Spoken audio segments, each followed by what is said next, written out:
Hey guys, this is Rick Eutsler here with AirgunWeb and AirgunWebTV. We're in northern New Mexico. What are we doing up here? Well, we're meeting with David Williams, owner of Hunter Supply. They gave us the ammo for our last set of pig hunts over in East Texas. We're here to learn about shooting big bore PCPs and really talking about more range, more accuracy, and more power, getting past that 50-yard mark. He's got a 1,200 yard range. 1,200 yard range. He's doing some incredible things here with some of these big bore guns. That's what we're going to talk about. Stay with us. We'll be right back.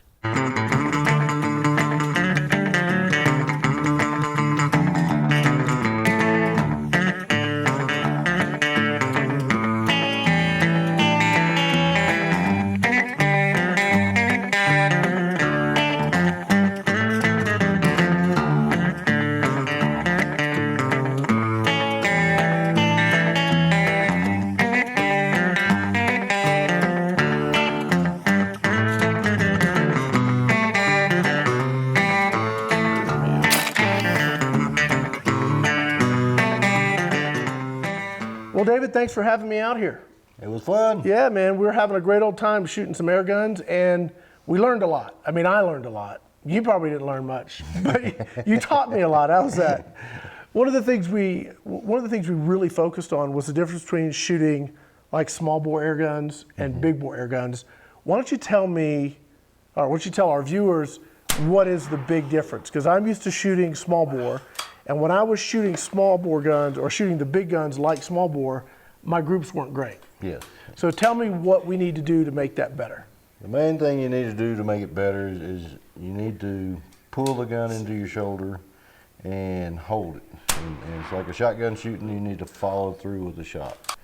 Because these are big, slow bullets, and you have big, long barrels. So Right. It takes a long time for the bullet to get out of the barrel. Right, and if you don't manhandle the gun, if you don't man the gun in a sense, then you get the variances, Yes. and that's what throws your shot off. Yep. The other thing we really worked on is, kind of getting over the concept of these being only 2 or 3 shot guns. Yes, yes. And what you showed me is we can put 5 shots basically in the size 1.5 inches at 50 yards. Easily. If you know how to use your mil dots in your Yes. scope. Now, as a small bore shooter, what I've been using mil dots for is simply to adjust for range. But you're using it on these guns to actually adjust for that decrease in pressure. Yes. So as your point of impact drops because your pressure drops, if you know where things are hitting, you can just use your mil dots and keep it right on the kill zone. Yes, yes. And I thought that was pretty cool because we were able to take this gun and run it out even to 100 yards and put 5 shots on a disc on your big spinner and just hit it over and over and over. And once you know what your gun does, you can adjust, and that was pretty cool.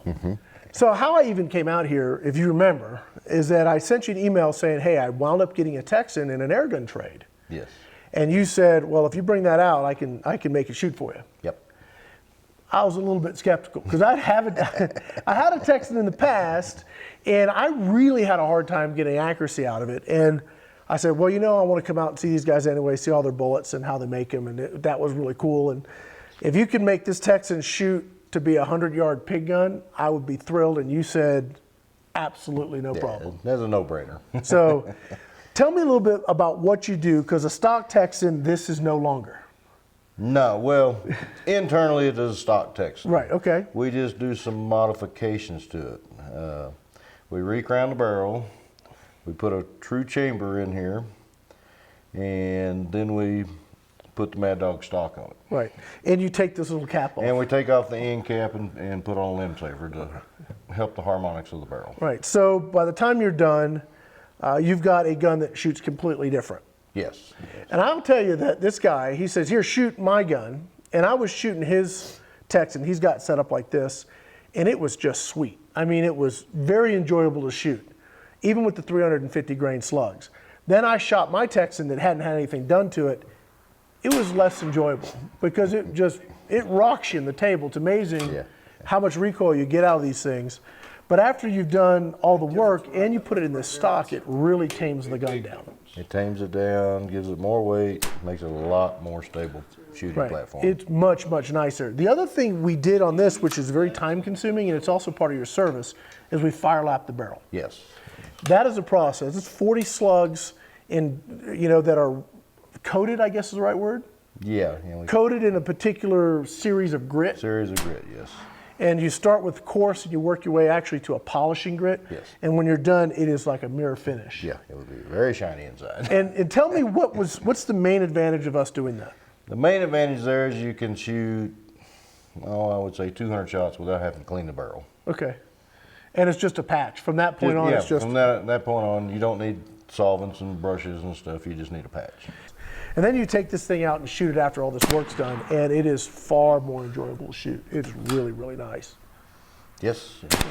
Now, one of the other things you were teasing me about, and I want to bring it up because we're going to come back, you've got a 1,200-yard range. Yes.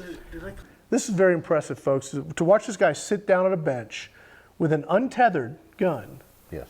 and put shots on at 200 yards, ping, ping, ping. This 200? You get 3 shots at 200. It's kind of tough to stretch the 45 to beyond that. Yeah, we didn't have enough mil dots in the scope. Yeah. But to sit there and drop lead on a target at 200 yards reliably, even without it being tethered, that's something to watch. And you've got one of these in 308 that you've been working with. Tell me about that gun. Yeah, my 308, it's specially built just to go the distance. We're going to try to set a new world record at 1,200 yards with it. And how far have you gotten with it so far? So far, we're going to 1,000. So you haven't done any power tunes to your 30 cal. You've just been tweaking it for accuracy. Yes. And just making it smoother and smoother and smoother until you really get it where you can get consistent with that kind of range. Yes. And you've got this crazy riser mounted. Yeah, I have 400 minutes of elevation. Yeah. And that's how you get out to those far ranges. Well, I can't wait to get back here and actually see you shoot that. We didn't have the opportunity this time with the wind. It was not great. And we frankly ran out of time. But I'm looking forward to seeing that happen. That's going to be awesome. It'll happen this year. Anything else you want to tell us about? Maybe something new? I might have it in my pocket here. Some new pellets. we have a little new thing coming out that I guess you can show them. That's a big pellet. We don't know if this is really it, but you know, I think with what you guys got coming out the gate, you know, here at Hunter Supply, you've got something that's brand new. I got to shoot some prototypes yesterday. We ran some numbers on several different guns. And this new thing you have just shoots very well out to 100 yards with lighter powered stuff all the way up to the most powerful stuff. And I'm going to tell you what it is. You're going to have to wait and see. But this is impressive, guys. This is very, very cool, and there's nothing like it on the market right now. No, nobody has this. Yeah, so it's very, very cool. Your own design. That's all I'm going to say. Awesome. So this has been great. David, thank you so much for fixing my Texan and helping me get it to shoot straight, and you know, spending a couple days with me here out showing me how to shoot again. This has been awesome. Guys, this is Rick Eutsler with AirgunWeb and AirgunWebTV. Thanks for watching.